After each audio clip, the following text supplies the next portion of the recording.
Okay, good morning, everyone.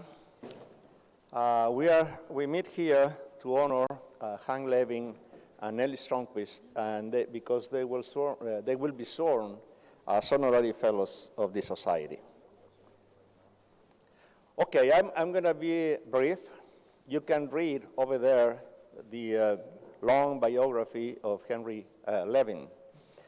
I just let me tell you how Hank and I met a few years ago at Stanford University.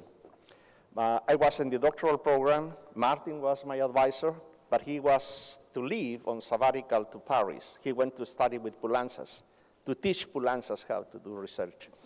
And he trained me.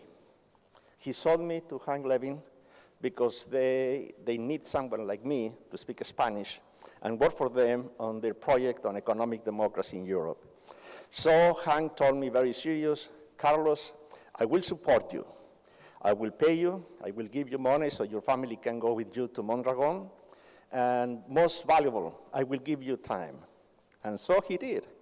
And a few months later, after I did my field work and bought a lot of documents for him, and I applied the survey that he asked me to do, he kicked me out from Stanford.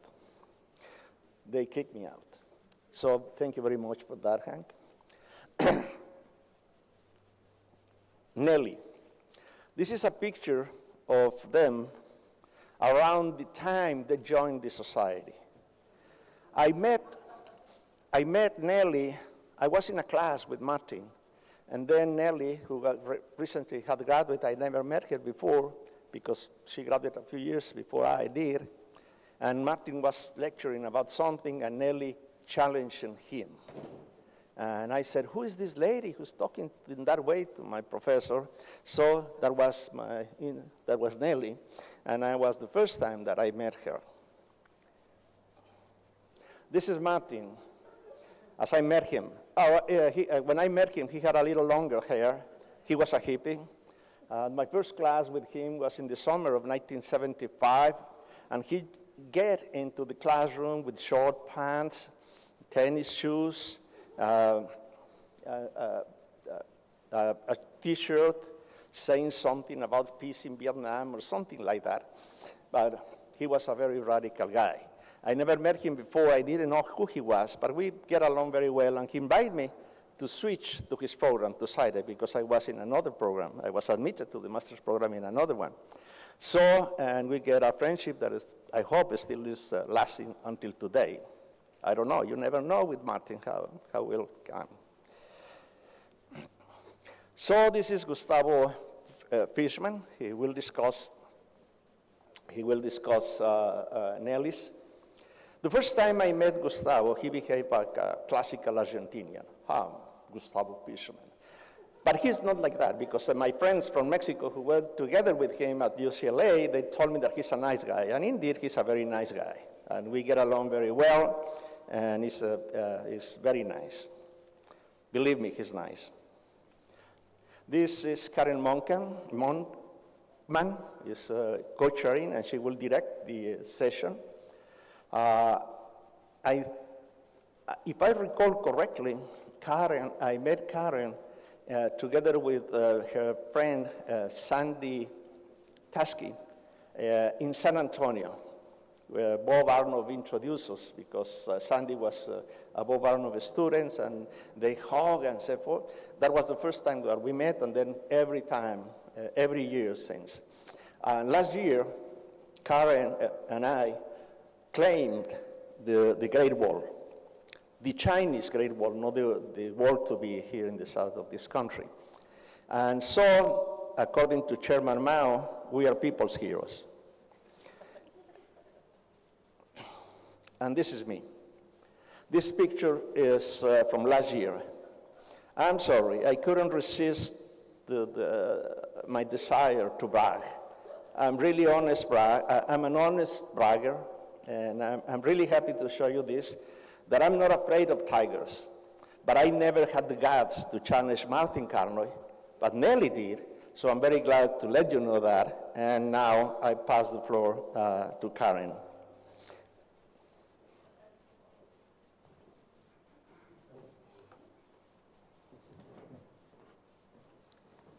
And all I'm really going to do is invite Hank up here to talk to us. These are the questions, one thing I will say is, these are the questions up here that we asked Hank and Nelly to think about and speak to. So there's a lot of text there, but the sub-bullets, the black text, are the main questions. So whether they stick to them or not, who knows?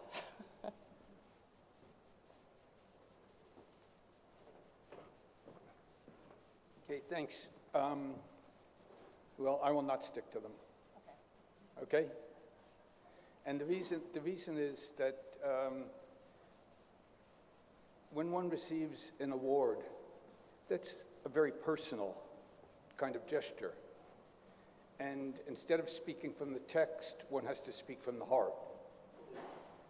And so I begin by telling you how much I appreciate being honored as an honorary fellow, and particularly by this organization, which I've been affiliated with for a long time.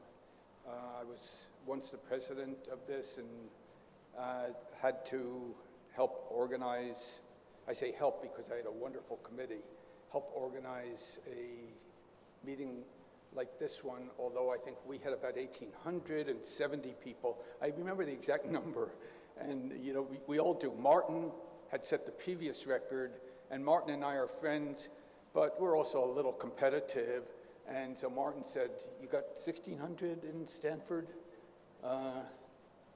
16, yeah, you can't hear very well. You got 1,600 people at the CIES meeting? 1,600 from you, Martin. No, it says, in any event, I think we're now more like 3,000, which is wonderful because things have grown. We made money. You made yeah, that's true. Up until that point, we had to be paupers and beg, and Martin's was, I think, the first one that generated, I won't say made money, but generated a surplus for the CIES that we could then invest in CIES activities to improve services for our members. Does that sound correct? Okay. It's also a special event for me because Nelly, who is the co-award winner, was a student of mine, a wonderful student, a brilliant student. If she's laughing, I don't know, I haven't looked over there, but if she's laughing, at the time that I was a faculty member and Nelly was in my class, I had hair about down to here, I think. I had patillas down to about here, and I wonder how I could have survived as a teacher in those days, but I guess we all, well, Martin, I just saw your picture there, and the only thing missing was the straw hat. Martin would have the straw hat, bigote grande, and so he would frighten a lot of people, except for those on the beach who were selling ganja, because we went to Jamaica together. Okay.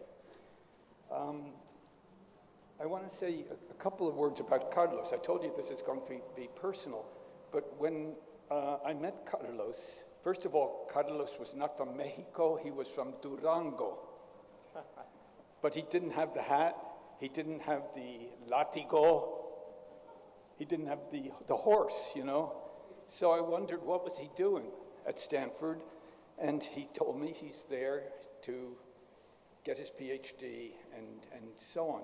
Now, we had not had a good experience with Mexican students getting the PhD. We had a good experience with Mexican students, but not finishing the PhD. And I can give you, you know, such names as Carlos Munoz Izquierda and Jose Angel Pescador, who was eventually the Secretary of Education in Mexico. He was formerly the alcalde of Guadalajara, of Mazatlan. Okay, close enough. Of Mazatlan. Very wonderful students, and then they returned to Mexico without the thesis. So my one concern with Carlos is, Carlos, you've got to finish the PhD because we do not have I don't think Martin and I had any students who had gotten a PhD from Mexico at that time. And these were hardworking people. I mean, after all, we were working with the Jesuits, with the Jesuitas,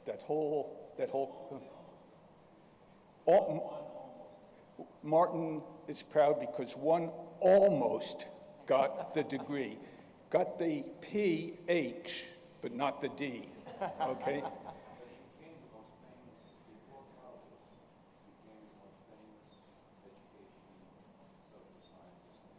¿Quién es? Muñoz Izquierdo. Oh, Carlos Munoz. Yeah, I mentioned him. Okay. This is true. He ran a wonderful center, very active, and was, before the universities were really that involved in educational research. Carlos was, his Jesuit center was the center of, and now we have Carlos, the other Jesuita, you see? I'm not the chair. So what I wanted to do is just to tell you the importance of getting involved. We can problematize inequality. I've suggested that it's a lot easier for us to talk about problematizing than solucionización, you know. But we also have a personal challenge, which is, what do we do about it? At least from a personal point of view, you don't want to be left in perdition. You want to have a strategy. And the strategy for me has been basically getting involved in projects. In the 60s, Martin and I go back a long way. We were both at the Brookings Institution in the middle 60s, which is a lot of years ago, 60 years ago or so. And I was in the Economic Studies Division. Martin was in the International Studies Division, but we were both very interested in the economics of education. And it happened that while we weren't paying enough attention, our nation got a new war started. We just couldn't stay out of it, just as the present incumbent, the incumbent in the White House now, is looking to find a way to start another war. And Martin and I basically met each other not on the economics, not on Brookings' business, except that Brookings was involved in this business, but on the wrong side, but in terms of trying to marshal something against the war. And I must say that that was the first time I really got involved in a movement. And I have found that if we're going to address things like inequality, we've got to get beyond our symbolic statements, the solidarity that we feel in our hearts, all of the gestures that we make and we are sincere about, and we have to get actively involved in the community. And that actually, some people will disagree with me, I know, but that actually works against a world of social media where it's just easy to text or to get on Facebook and say the right words, and then people say, one of ours, one of ours. We have to do something, and that's really what I've learned in my career, particularly about opposing inequality. And so I just wanted to mention a couple of activities. When I was at Brookings in Washington, D.C., there was a great deal of frustration in terms of how blacks in particular, but low-income minorities could change what happens to their children in the schools. And in Washington, D.C., they started a movement, as they had in New York, which went in somewhat different directions, called Community Control of Schools. It's not even on the agenda now. Not only on DeVos's agenda, but I haven't seen it on anyone's agenda. But the idea then was that blacks did not have the political power in cities that they have today, at least if you talk about mayors and city councils, and they were in neighborhoods with terrible schools which no one cared about. This was after the Brown decision. We're talking about in the middle 60s. and yet without any serious attempt at integrating schools and trying to provide good schools for everyone. And so a movement arose called Community Control of Schools, and it was predicated on the view that blacks were locked out of City Hall and were locked into their neighborhoods. And therefore, what were the alternatives? And the alternatives were to try to get political power over the schools that their children go to. I became interested in this. Brookings was not particularly interested in this because I was in the economic studies department, and they said, what does this have to do with economics? And I couldn't even explain my response at that level. I had to explain my response at a personal level. And so finally they let me put together a Brookings conference, which I was very pleased with, and a book on community control of schools. And I would say that in many respects, at an emotional level, it's the book that I feel proudest of, published in 1970, it's many, many years ago. But it taught me that you can't just go down to the coffee lounge at Brookings, see all your friends, have coffee, complain. We all did. A lot of us were young and complained about the war. Concerned Citizens for Peace made me a walker, made me a person who was willing to take the risk of talking to people. I don't often feel very comfortable. Certainly I didn't at that time. And so those were really signal events for me 50 years ago, which told me, if you care about inequality, then you've got to participate and do something about it. Not just talk about it, not just complain, not just commiserate with friends, not just complain to Carlos because he told me I have just 5 minutes left. And that's where Carlos comes in. By the time I had gotten to Stanford in 1968, I began to look for a role there. What role could I play? I was no longer in Washington. And with Martin, I began to become very, very interested in worker democracy, how workers could take over their work lives. Now, I'm not going to say any more about that. You might want to say a few words yourself, Martin. But I got particularly into cooperatives, worker cooperatives, firms that were owned by their workers, that were run by their workers, and began to write about that. And that's where I got Carlos involved. In particular, some of the work that we did was on the cooperatives of Mondragon in Spain, in the Basque region of Spain. And Carlos became so interested that he went to Spain, gathered data. You were there for a semester, and wrote his PhD dissertation on the worker cooperatives of Mondragon. So it starts to spit out this kind of, I'm going to do it, activism. I'm going to learn about it. I'm going to share it with my students.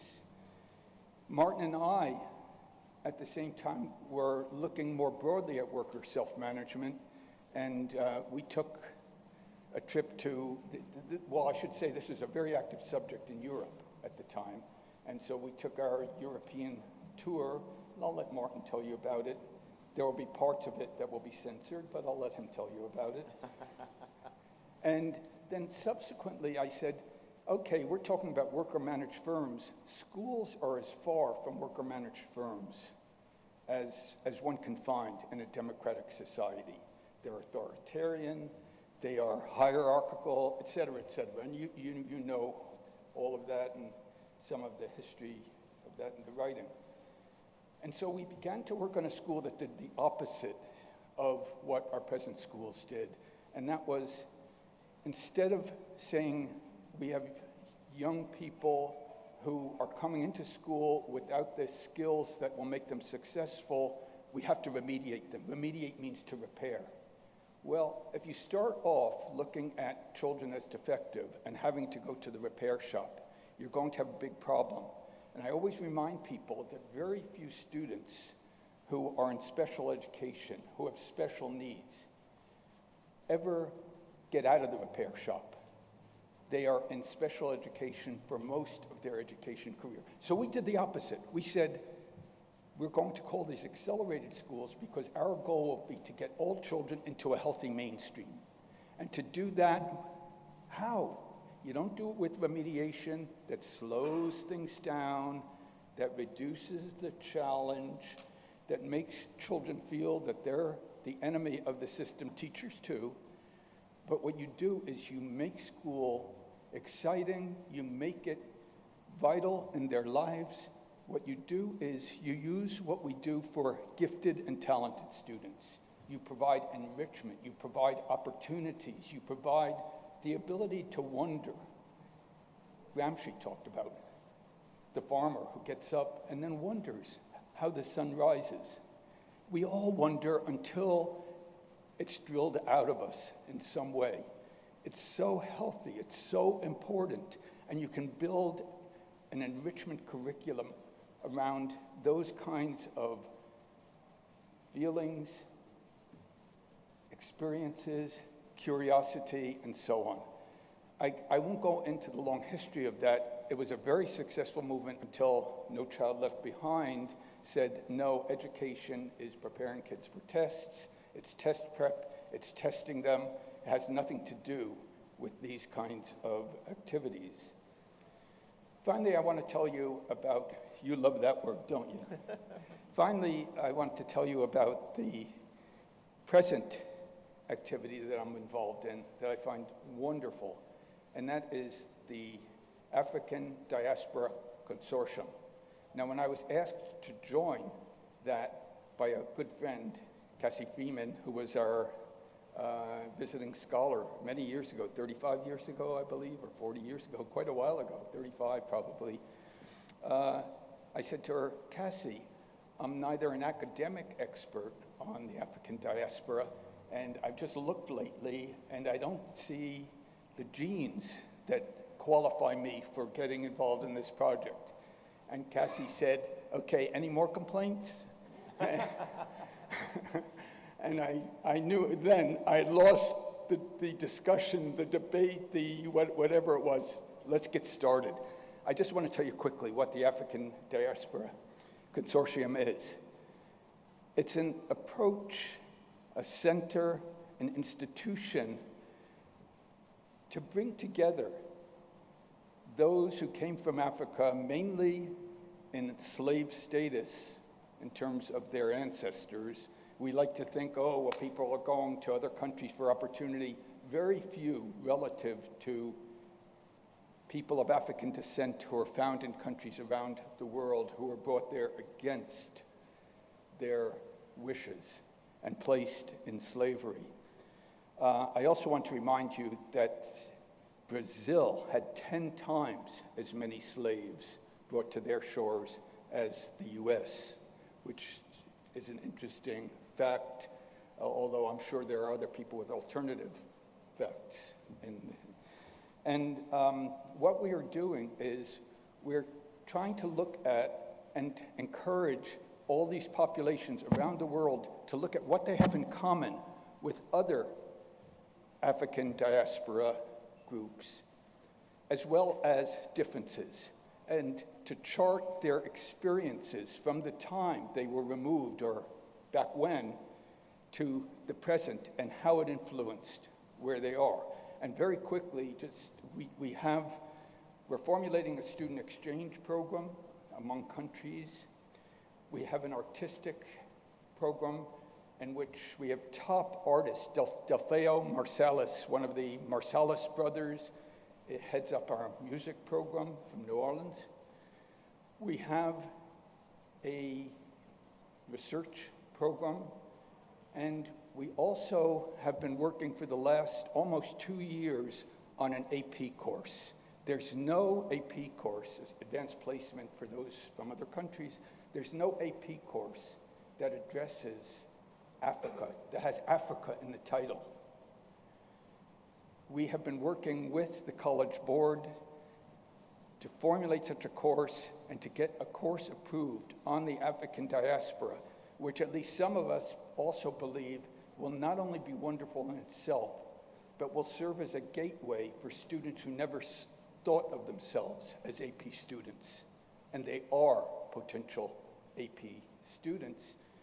And this is being done with such love and such devotion, with literature, with history, with the arts, with activities, with research. And we have top people who are working on this.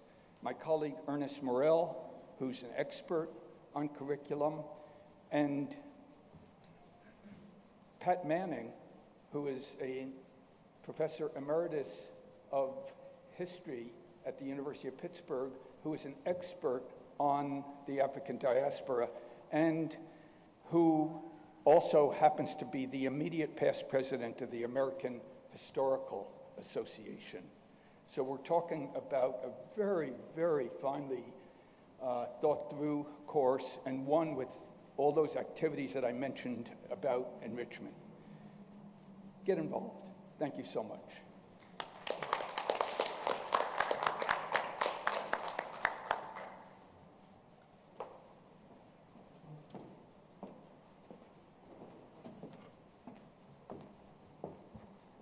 Good morning. It's going to be very difficult to match what Hank has just told us. He spoke from the heart. I'll speak a little bit from the heart this evening when I receive formally the award, but at the present time, I'm speaking from the word. I consider the questions that were asked very good questions, and I took them seriously, and I am going to address them. So on the first issue, where it's asking, how are you taking the binary of equality and inequality, and how has engaged my work? In recent years, I'm working both on gender issues and on globalization, but for the purpose of this presentation, I will just address gender, right? I think that for those of us who work on gender, equality is a fundamental objective for the fair integration of women in society. Many material and symbolic inequalities need to be eliminated if women are to be considered full citizens in their society. These inequalities cover a wide range, from remuneration in the labor force, access to property and credit, freedom from physical and sexual violence, to recognition of women in themselves, independent of motherhood and the care of others. In the educational arena, of course, equality of access, completion, and achievement are important objectives, but I need to make 3 observations. First, education equality is only a prerequisite for a deeper set of objectives, which is the full reconfiguration of the social order, an order in which notions of femininity and masculinity do not shape one's identity and much less one's destiny. Second, efforts to attain equality must contemplate not only equalizing opportunities, but also equalizing resources. If resources are not specifically assigned for this purpose, then we have merely a rhetorical objective. Third, the ultimate goal of a feminist effort is the reconfiguration of the social order, and this calls for examination of structural factors affecting the behavior of individuals and institutions in all dimensions of social life, including, of course, educational systems and schools. This might sound like a cliche, but it's a truth that yet needs to be seriously taken. This means that the educational sector must seek ways to work closely with other sectors, such as health, labor, financing, and welfare, and that a fully holistic effort be undertaken by both the state and civil society. Another question that was raised by both Carlos and Karen was, what are the ongoing challenges in your own work and in the field more broadly? A heavy question. I would say significant advances have occurred in the development of theoretical frameworks for understanding how gender is manifested across societies and sustained over time.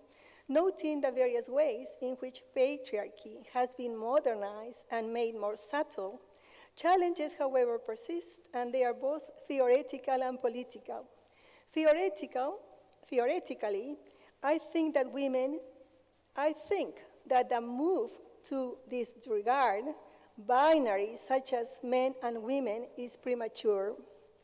Women and men continue to inhabit different and very asymmetrical worlds, and I cannot deny that in the search for identities, the assumption of a fluid definition of identity almost implies that material conditions do not matter as much as one's fluid identity. A point of fundamental importance is that women's conditions vary by geographical region, so that in more traditional and less industrialized countries, women there suffer the most in access and control of resources. But regardless of this human and industrial development, I think it has to be recognized that women have a plight that cuts across all social classes and that cuts across all kinds of identities. I also think that theoretically, we need to further recognize the way, and here I fully agree with Hank, to recognize to a great extent how collective action contributes to social change. I think this is something sometimes taken for granted and not really come to terms. In this regard, I would say that the role of women-led NGOs have been a major social actor in the production of social change. From a practical perspective, no longer a theoretical perspective, the challenge that I think working on gender faces is that numerous global policies, numerous global education policies, from EFA to SDGs, fail to engage the deeper causes of gender asymmetries. In education, for instance, the call is for greater access. It continues to be for greater access, albeit this time not only access to primary education, but also to secondary schooling. And yet, little attention is paid to what is learned in schools and how tradition and culture combine to create obstacles to girls and women's choices and decisions about their education and future. From a political perspective, the challenges center, and I think this is a critical point, the challenges center on the reluctance of both government and international development organizations to engage with issues of power and the unavoidable imperative that one has to struggle against patriarchal norms. To address patriarchy, we need to move drastically from the concern with access, retention, and completion of education to the redesign of curricula to incorporate subjects traditionally purposely avoided by the educational system, such as sex education, sexual violence, the marriage contract, the legal system and gender, the growing importance of sex orientation as a human right. It must also take seriously the training on this effort, must also take seriously the training of teachers and administrators. We usually talk about training teachers, but no, teachers and administrators are a very critical binary. The two must be trained so that they become fully knowledgeable of how gender operates in their lives and in the school system in which they function. The expectation is that this training will lead to create better school environments for both girls and boys. And now I want to move to another question that was, with a variety of related concepts, equality, equity, capabilities, empowerment, how do you envision the road forward in working towards any of these goals or ideals? Let me take to task international development agencies. International development agencies have adopted these four concepts, but they constantly bring new ones before the previous ones are achieved. There has been, for instance, and this is quite noticeable in some of the major institutions, and here I'm referring to UNICEF and the World Bank, which by any standards, they are leading institutions. So there has been a shift from empowerment to resilience. Resilience means to cope with difficulties. It doesn't mean to transform. So it's a distortion of the previous concept, an elimination of something that is so valuable in itself. From state commitment to public-private partnerships. From equal opportunity to diversity. And of course, another one which is harder to pin out is from human rights to sustainability. I find problematic the endorsement of some concepts without considering the theoretical framework that underlies them. In the case of empowerment, still present in the Sustainable Development Goals, such concept is defined in very narrow terms, basically as having more women enter the labor force and having some women obtain political office. Efforts to reshape the private sphere continue to be weak, both in kind and in scope. Empowerment, then, from the perspective of some agencies, is not viewed as a multidimensional attribute that requires strong and persistent multi-sectoral work. In many documents still produced by development agency, gender appears along a long list of other factors. So we will pay attention to access, for instance, irrespective of gender, age, national origin, religion, social class, race, without recognizing that gender is not just one more factor, but is a fundamental element in the constitution of society and one that cuts across all other forms of diversity. Is equality a reachable goal? I certainly think so. Equality in the strong version, as I have defined it above, is a reachable goal. Women in both developed and developing countries continue to organize and mobilize to put into place a more sustained and massive pressure on the state. Also, and I think this is a contribution more along the lines of scholars, feminist scholars, this is a good sign, are increasingly relied upon by international agencies. A very promising example of the latter is evident in a recent document entitled The IMF and Gender, a Critical Analysis. It was a publication that came in June 2016.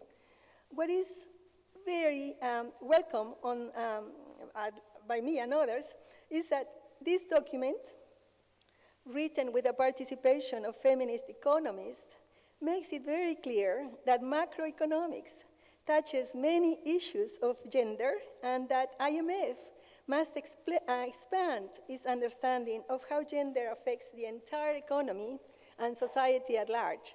It is one of the first documents by a major international agency to incorporate the knowledge produced by feminist economists.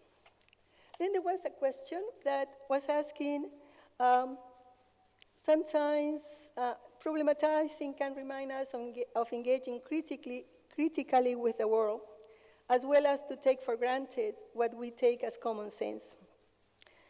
I should say that, for me, political science and sociology have provided the disciplinary foundations of my work. So both disciplines engage with the concept of problematizing at all times. For me and others who work in those two fields, the task of the intellectual and researcher is not only to identify how something functions and its consequences, but also to unveil the mechanisms by which a particular social phenomenon produces advantages and disadvantages for specific groups of people, and how this phenomenon must be examined in its fullest dimension, and as Hank already said, subsequently altered, right? We not only need to know how things work, but what can we do about it? Prioritizing, then, is a key strategy to make differences and asymmetries visible in any given social phenomenon.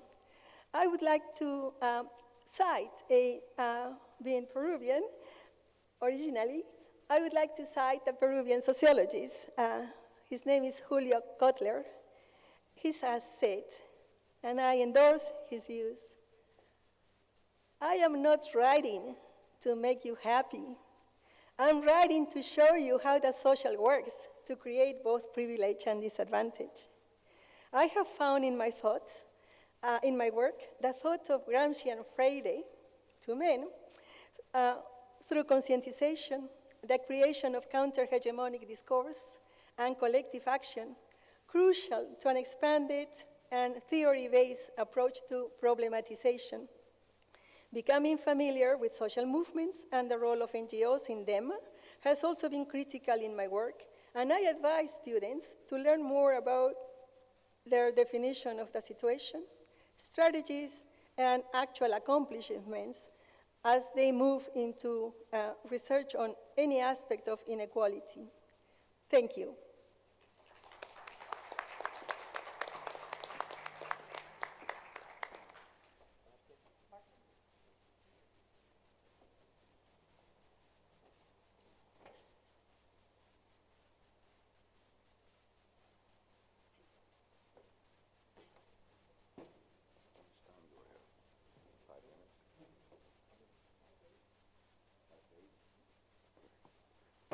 Can you turn this thing off?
you know, 40% of the population, or whatever we were. That was it.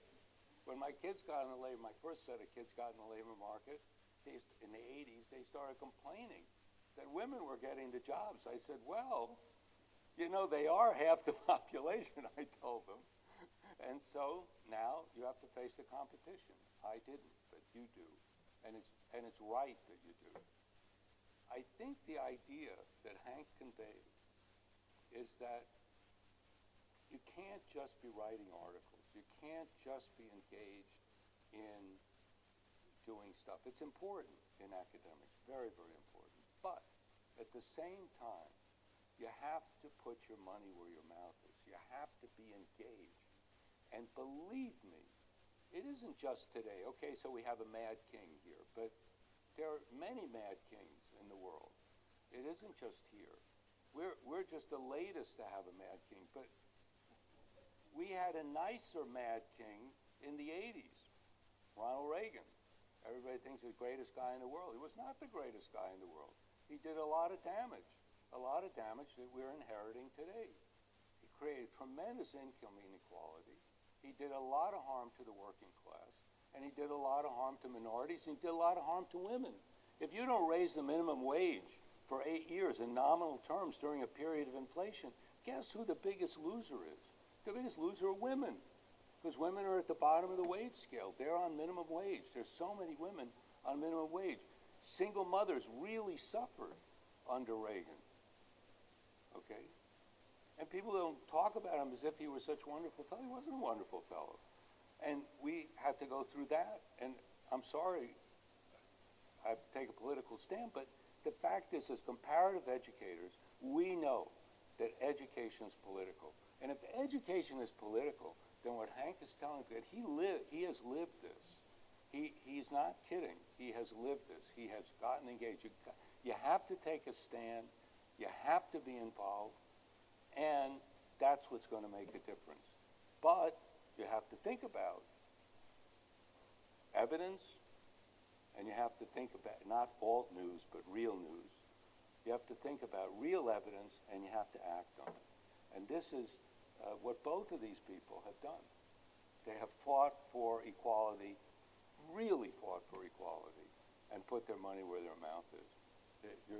It's great to be inducted into the Honorary Fellow. You now get a free trip to the CIES, not the plane, but the registration, every year. With that and 25 cents, you can get on a bus. Okay, thank you.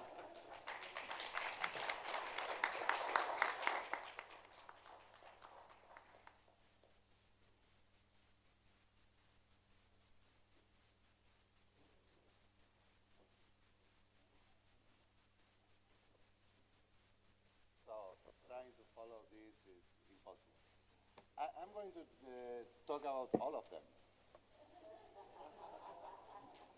But I'm going to try to make it short and put this in a narrative. I arrived to the States in 1992, and I attended my first CIES in 1993. And I met all of them in 1993. I'm going to start with Hank because it was the most surprising thing, and I checked the facts today with Hank to make sure that I got it right. In 1993, he went to UCLA. I already had read his work, and I already had read Martin's work in Spanish and Nelly's work in Spanish. And I started to freak out when they said, well, Dr. Levin is coming to UCLA, he's going to give a lecture, and my advisor at that time told me to really, really pay attention. So I read his work before, sat there in the audience, and all of a sudden, Dr. Levin appears in custom, like El Zorro, you know, with the cape, big mustache, I don't know, a top hat is calling in, a top hat, and starts telling these really interesting things. And he said something there at that time that was really striking. he was talking about the villains in education, and look for the bandit, look for the bad people in education. Do not forget that there are bad people in education, and sometimes we are the bad people in education. That was super striking. And UCLA was the squarest place you can go at that time. It was very formal. And the lesson for me that day is, well, here is this super famous guy. We read his works in Argentina, all pirated, never pay copyright for anything there. And it's the first faculty in an American university that I met that make an effort to communicate with the audience, to communicate and to try to move us, to be a popular educator in the US. It was really, really surprising. And it was the only experience that we have like that. A couple of months later, I went to my first CIES conference. And this is for, it's a pity that there are not that many graduate students here. And I presented my first paper, Structural Adjustment in Latin America. No question mark, no colon, no nothing. In really broken English. And when I presented, somebody in the audience, a tall guy, was there and engaged in a very clear, straightforward commentary that I'm going to summarize with this. Kid, your ideas may be right, maybe, but your data and your methods suck. I have no idea who this guy was, but I was clearly intimidated. Another person in the audience, a woman, was near, and I already knew Karen through the corridors, and this person was Nelly Stromquist that was there in the audience, and she says, "Don't worry, if Martin Carnoy," she introduced Martin to me, "is taking the time to engage with you and to give you clear comments and to tell you what could be right and what could be wrong, he's treating you with respect. He's treating you as a colleague in this society. And this is what the society is, treating students as colleagues in training, but as colleagues with respect. So take what he said and try to get it better." That was, in 2 minutes, the best PhD education I got in the entire 5 years. Those were the things that really mattered to me. And what mattered to me is that these 3 colleagues, together with Carlos and with Karen, for me they exemplify what is good about, what is really good and current. It's not the, yes, it is the past, it is a long history, but it's also what is current. It is also what is important. It's to take ethical principles and make them actionable. It's to try to communicate, good ideas, good research, good methods, bring the evidence, and try to make them available to as many people as possible and to engage in the fight. And engaging in the fight, I want to remind everybody that tomorrow is May 8th, and it's the day of women's strike, and so I hope to see you at the strike. Thank you.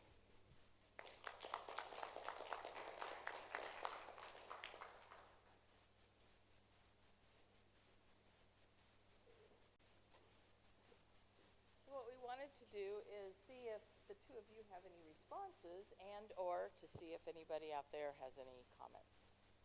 So first, Hank and Nelly, do you want to say anything more at this point?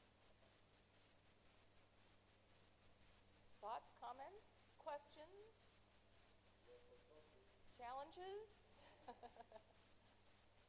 Yes, Vilma.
or should we take a few?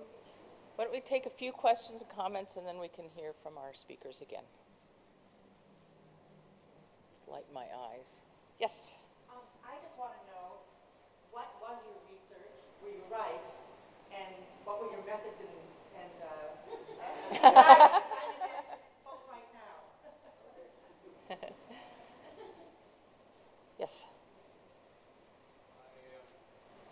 Wonder if there's time for you to say something about that resilience of positive effects of formal education, in spite of all the aggressive things that you have written about. Positive things. Are there such things where you almost wouldn't expect it? That schooling does empower, or schooling does liberate.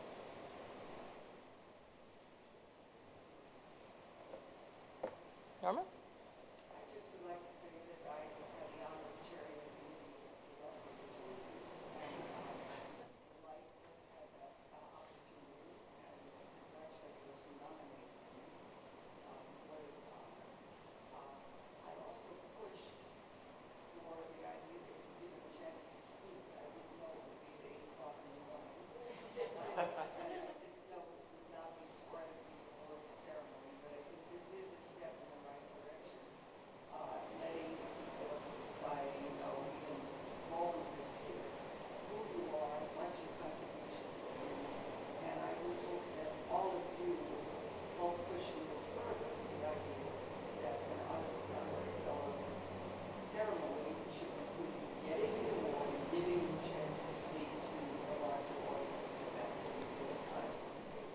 I think they do each have 5 minutes this afternoon, right? Yeah. So they will have 5 minutes at the award ceremony, and I wanted to make sure everybody knows that the award ceremony where they actually will get the Honorary Fellows Award is at 7:15 in this room, right after the presidential address. So why don't we reverse the order? Oh, Andrew? Such a joy, delight. It's as delightful as when I read my first text of Martin. I was a student at the University of Chicago. Oh, he got graduated from here. How did he get it the other way? He's not one of the boys. How they call it again here? The Chicago boys. How he ended up like in the factory when you have the irregulars, things that didn't come out the way they meant to be, and in fact are the best. So it's really a great experience to be sitting here listening to you. I was honored that it was under my presidency, and I regretted because of my position, I couldn't write any letter of support for you. So I'm glad to have this opportunity. But I want to make a proposal. I don't know if David Close is here. Beyond that, these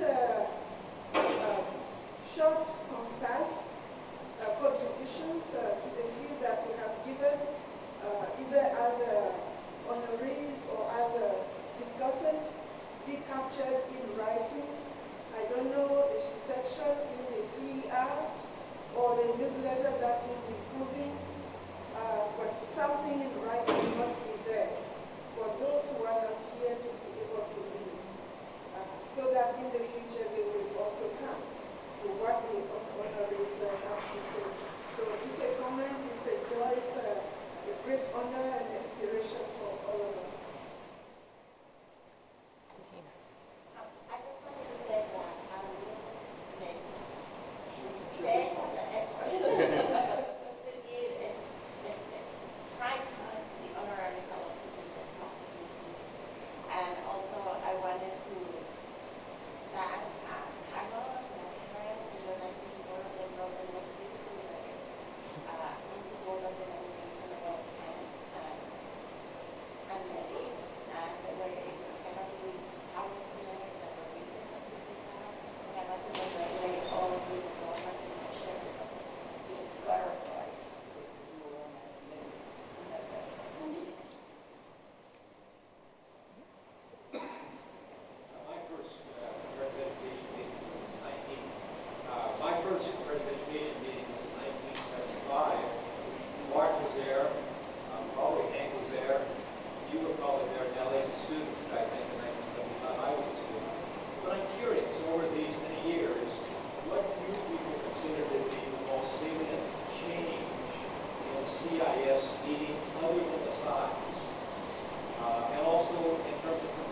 Okay, why don't we reverse the order? Nelly first and then Hank?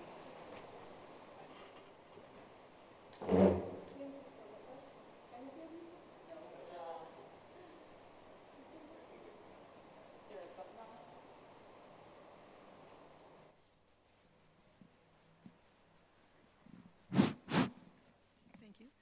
Thank you for the questions. I will address 3 of them because there were 2 comments.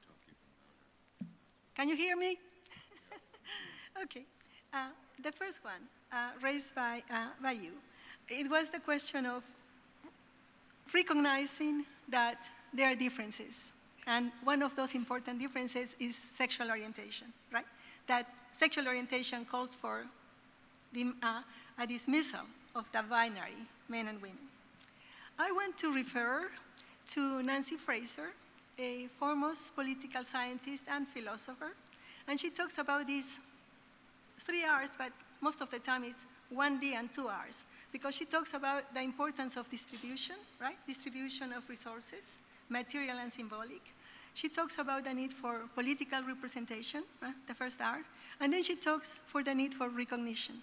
And recognition is precisely the recognition of different identities other than just the binary. From a philosophical position, from a democratic position, I am very willing, and I certainly think it's totally correct, to admit the diversity of people along many facets, including sexual orientation, right? But I find it problematic when people are saying, because there is this other way of examining one's existence through sexual orientation, let's leave aside the binary, right? What I think then would happen is that we have no one single solid anchor. We have a totally changing, fluid movement of identities. And while this is totally a human rights issue, I also think that if we are going to pay attention to the tremendous disadvantage of women, right, across the world, and especially in developing countries, we cannot lose sight of the fact that there is a category called women. I think that as women have more power, as women have more participation, as women have more recognition, right, of their needs, their dreams, their ambitions, we will be moving to this more fluid identity. But my personal position is that if we move right now to saying we should avoid the binary, I know that my position is not that common, it's not that popular, but this is my position. I think that if we say that, then we're losing the possibility of mobilizing ourselves, because then we will be mobilizing everybody and nobody at the same time. So this is my position. The second comment, my response to Laulo, has to do with, does education have any positive outcome, right? It creates resilience. Education makes a big difference for both men and women, right? It expands our mental horizons, it gives us the knowledge to judge, it gives us the knowledge where to seek for more information, to critique, to analyze. Certainly, education is a prime tool for personal and social development. But I think that if we're interested in social change, education tends to be much more reproductive than transformative. The evidence about this, right? When you look at what was the situation in the United States in the 1970s, right? Most people, men and women, had full secondary education, right? And they were beginning to move into the BA levels. The women's movement started in 1970, right? You would have imagined that at that time then women had a sense of their own liberation, their own power, right? It had to be a movement from civil society that brought a critique of the educational system for that educational system to be responsive to social transformation.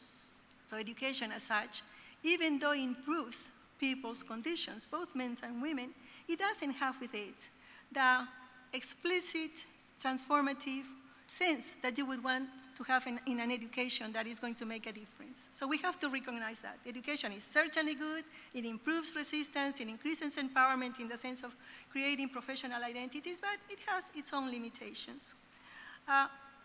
The third question raised by Bob, right? Bob Bernheim. Nice to see you, Bob. He was instrumental when I had a Fulbright in Bahia. Wonderful time. What are the salient changes that I see in CIES other than the site, right? We have a movable site. Atlanta, Vancouver, so we're always changing, right? That's quite true. But there have been some fundamental changes. And among those fundamental changes, I would say, and this is not just due to the action carried by the Gender and Education Committee, I think that society has also changed. One of the fundamental changes in the society is that today, and I was going to say that in my afternoon speech, today, the majority of those who are participating in the conference are women, 63%. The majority of those who are presenters, presenting papers in panels, in presidential sessions, not in presidential sessions, in panels, are women, right? I think that this increased participation of women is not only bringing women, right? It's also bringing different experiences, different perspectives, a different agenda also, right? And linked to that, I think that there has been also a substantive change in the way that we conduct research. When we started, and I don't know exactly what would be the breaking point, but I would say that in the past, right, with a boundary undefined, the kind of research methodologies that were dominant in comparative education were quantitative. Today we have a greater opportunity and a greater presence of qualitative research. I think that this is not accidental. I think that women, because of their own socialization experience, nothing essential is here, because of their own socialization experience, have grown more attentive to the nature of interactions, the intended and unintended effects of what happens. And therefore, today we have many more case studies than in the past, and case studies that are very illuminative. And again, I mentioned this afternoon, what I see as a significant contribution of women to research methodologies is what the couple, Bartlett and Vavras, are making along the lines of vertical case studies, right? Very important tool to organize our analysis regarding globalization. Okay, thanks. I agree with a lot of what Nelly said, so I won't dwell on the same points in the same way. On research and methods, both Martin and I have PhDs in economics, so we were trained as economists. But over our careers, we've learned from other people, we've learned from other professions, and we don't take shelter in economics, even though we still teach those courses and we still, for recognition in the field, have to publish in those areas. I shouldn't say have to publish, because there are some interesting issues in the economics of education that I'm very attracted to and like to work on, and I know Martin in the same way does that. However, just to give you a very quick example, when we did our book on schooling and work in the democratic state, we had colleagues who were anthropologists, and that was pretty early in terms of the involvement of anthropology in education. We're talking about early 70s. And I think that they taught us a lot, because they would not only come back with their notes, but they would discuss them with us. And that impressed us so much that, first of all, we made their work an important part of our book. We gave them credit for it. We didn't say, well, they're women, you know, so they don't get credit. We gave them direct credit for it because we were very thankful for not just the work that they did, but we would have meetings every week to discuss what we were finding. But our next project, dealing with worker self-management, we actually went out ourselves and did interviews and studied workplaces. Those are techniques that, at least at the time, the economics profession was not teaching, was not valuing, or anything of that sort. So I think that the conclusion that I would draw is, we should be very open to learning from our colleagues, learning methods that were not a formal part of our training, and we can learn them, and we can get feedback on the work that we do from them, and this is very valuable and makes life more interesting as researchers. Positive things about schools. I'm one of these people who does see this binary role of schools, basically schools' intention. This is what we published in our Schooling and Work in the Democratic State.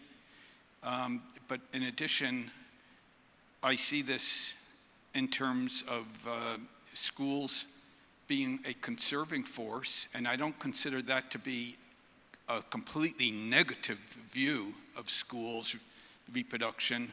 I think somehow we have to bring societies together, particularly ones where people come from different origins, where the society is widely distributed geographically, where there are potentially different ideologies. What is it that we agree on that makes us a society?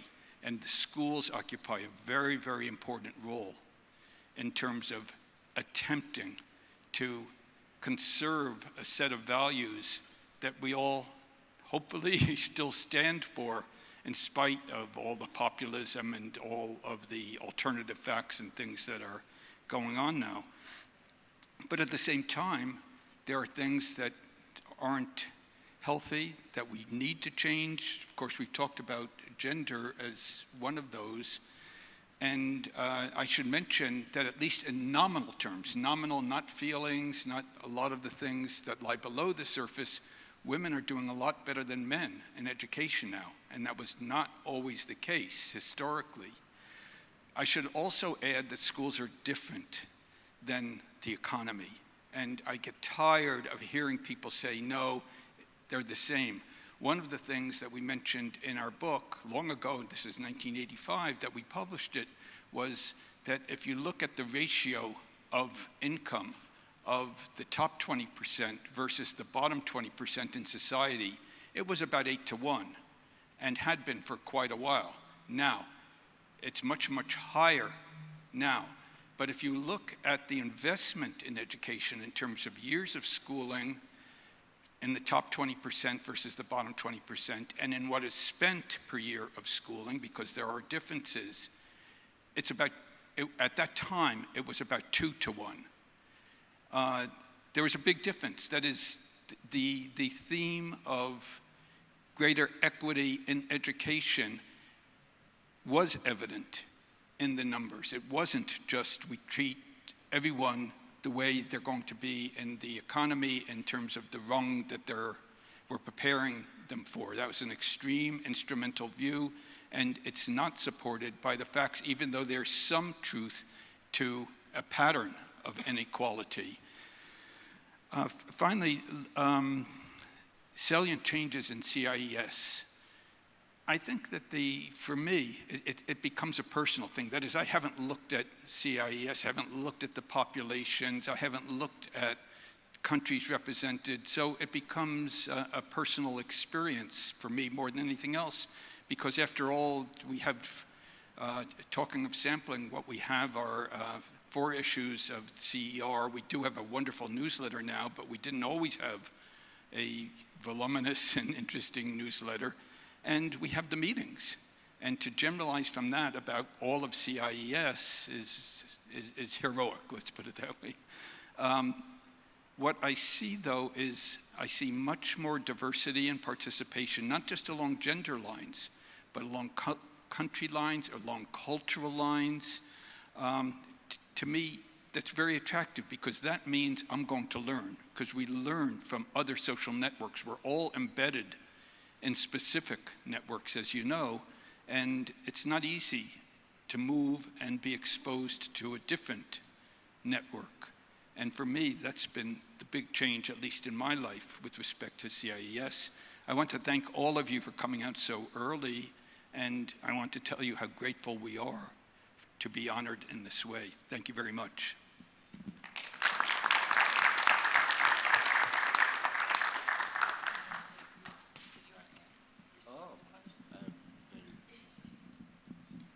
It was a first year paper on a PhD. It was descriptive, and the methods were all over the place, not very clear. But I think that it was my first attempt also to incorporate dimensions of gender into the analysis of structural adjustment, and it wasn't a very good paper. Luckily, later, I was able to learn and write with Dr. Stromquist, and those are papers worth reading, not the first one. I just want to talk for a second to about Bob's question. I think that in addition to what Nelly and Hank have said, you said aside from the size of the meeting, well, the size of the meeting itself, the growth of the number of people coming to the meeting, tells you that education has become, in our time, a much more important topic in the discussion of policy all over the world than it was in the 1970s. What's real, and comparative education has become even more rapidly more important than education has become important. It's really an amazing thing. I'm working on a sort of book. It's a collection on Stanford's contribution to Stanford University's contribution to the comparative education, the theories of comparative education. And it will be a collection of articles from people who still are at Stanford or were at Stanford. In doing that, I came to understand that our program at Stanford, which has started in 1964 in another form, in a somewhat different form, what's interesting about it is that it was under constant assault from the School of Education, initially from the university, and then from the School of Education, which tried to dismantle it on 3 different occasions, okay, because it was marginal to the school, and then other people wanted to do it in other forms. But that doesn't matter. What's important is it was always vulnerable. It's not vulnerable anymore. Okay, it's not vulnerable. And interestingly enough, in the last 2 iterations of the attempt to dismantle it, it's the university who stopped the attempt to dismantle it from within the school. Because the university before the School of Education realized that international was important. Okay, now, I'm just telling you this because in today, you asked me what the main difference is. Comparative education is now really an important field. In the 1970s, it was truly small. Now, there are other aspects of it. It was mainly people who were into planning. It was mostly male, absolutely true. It was people who did, even though there was a very important group of people who did comparative education research, mainly from the University of Chicago, which, by the way, all died.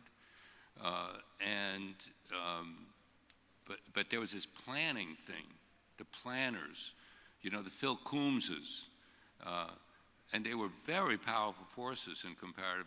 These people were very powerful in comparative education, and I think that, of course, we still have the AIDs, and we still have the people running around the world, and we still have the Beltway bandits, and we still have a lot of consultants in education. But what has happened is that the growth of the research part of it has been much faster than that. There are people engaged in very interesting stuff on it, and so I think those are the most important changes that have happened.